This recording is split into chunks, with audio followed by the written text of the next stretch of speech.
I mean, it's something that people need to hear about. I mean, even if they did say, whoops, false alarm, it seems like we've now realized where our priorities lie. I mean, if they did that, I'd still want there to be some kind of, like, something that says, hey, you and we all realize that this was a mistake.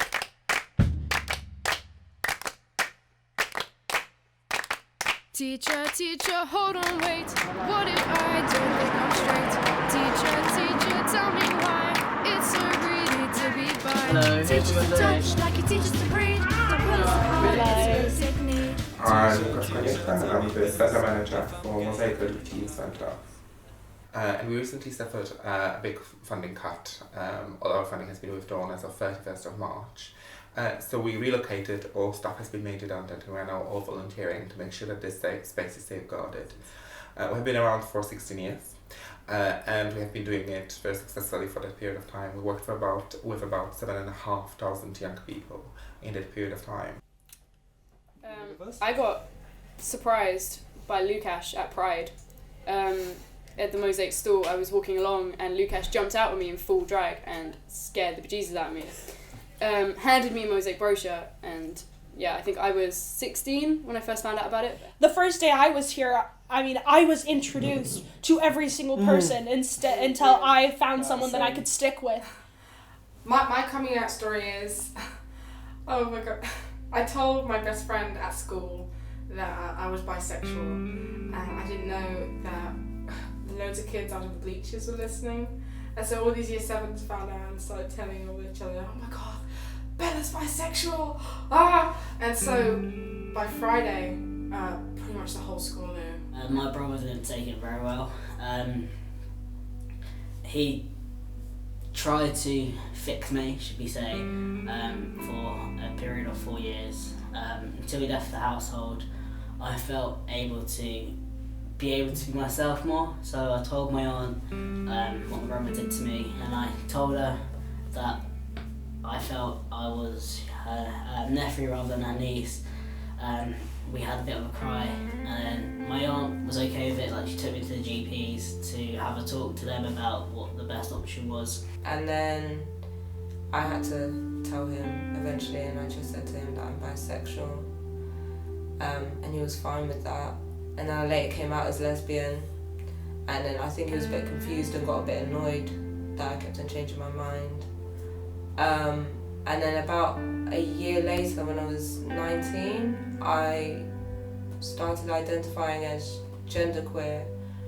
I haven't told my dad that actually. I haven't actually come out to my dad as genderqueer. It's okay to be gay, you know, you can tell us, we're all friends, we're family. You can tell people, but what there aren't talks about is how to deal with the aftermath. I think a lot of people aren't able to tell their parents, either for cultural or religious reasons, or because their parents just don't understand about LGBT stuff. When I started going to Mosaic, I had no friends in sixth form. Everyone stopped talking to me. I told my best friend I was in love with her, and she just stopped talking to me. And then I went to Mosaic and I found all these friends and a support group that I still have up to now, 5 years later. My best friends are from Mosaic. A place where I could be comfortable. I don't need to be shy or hide who I am. I like to come to Mosaic because it's where I can meet friends, people who know nothing about me, who know my name, what pronoun I like, and that's it. And I can make whole new relationships with people without having to worry about getting bullied. In case people did reject me, I had somewhere where I was accepted. It's really nice to be around people who are like you, basically. Well, so I've been a youth worker for 10 years now, actually, an LGBT youth worker to be precise. And I feel that the purpose of the work is to make sure that LGBT young people are empowered and educated and supported, and I think that's kind of what we're here to do. It has been a journey. I think it took me a long time to adjust because I come from a different background, professionally speaking. I come from social work, so the transition of working with young people for young people. But generally speaking, I think young people are a very rich source of information, knowledge and resourcefulness and resilience, and I found it very refreshing, and I really like my job for that reason. I think as an older LGBT plus community member, I should help those people, and we need to be there to help those people. Like, we've got youth centres near us that aren't LGBT specific and they're being cut down, but then it's worse for us because it's like we don't get taught about this stuff in school.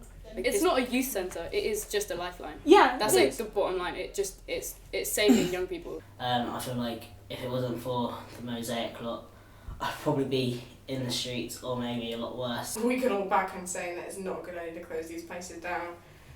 The less places there are, the more abandoned we start to feel, and no one cares about us.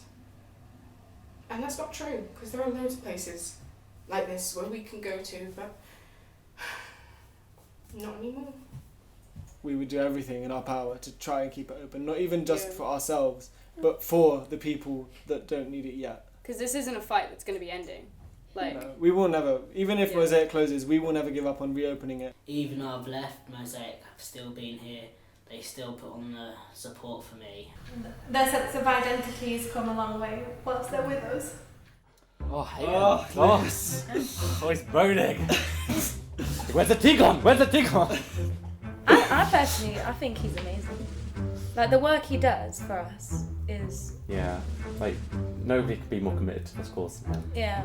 He's great. Like he's just, but as well we have the connection that we have between the youth staff, I guess, and the actual youth is great. Like, and we can have like lots of banter. For example, like he had a terrible answering machine. Did you hear the answering machine? No. The answering machine was like, hello, welcome to Mosaic LGBT Youth Centre. So honestly, someone answering, like, listening to that thing, they get scared. But no, he's, but after, once you get to know him, he's amazing, and he's, it's not, to him, it's not an occupation, it's a vocation. And over time, you see the transition of them being kind of shy and a bit self-conscious into those self-confident young people that are difficult to keep quiet on occasions. It's a really nice, warm, fuzzy feeling. No. Great. I love Mosaic, and I'm so glad I joined. Mosaic LGBT Youth Centre! We need the funding to make sure that we can cover our rent, pay our volunteer expenses for people who travel to get here. So all that work is very vital, and we can't do it. My dream would be to have the space that is open more than once a week, that's open throughout the week for the young people to access through drop-in services, through different programs, where we can actually develop a whole set of interventions where LGBT young people can come and do what they really like in the environment that's safe and inclusive. And it's offering it with them in mind and with them included.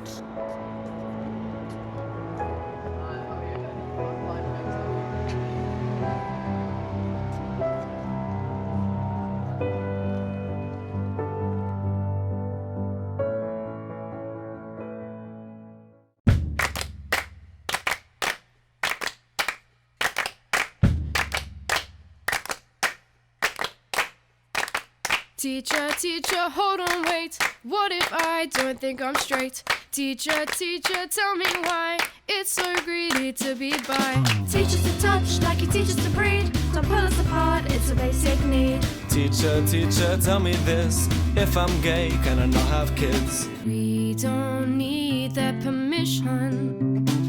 We were born this way, it's not our decision. We have so much to learn. There's so much that needs to change. Hands in the hands, why can't we see? We should teach equality. We have the chance to set us free. We have so much to learn. There's so much that needs to change.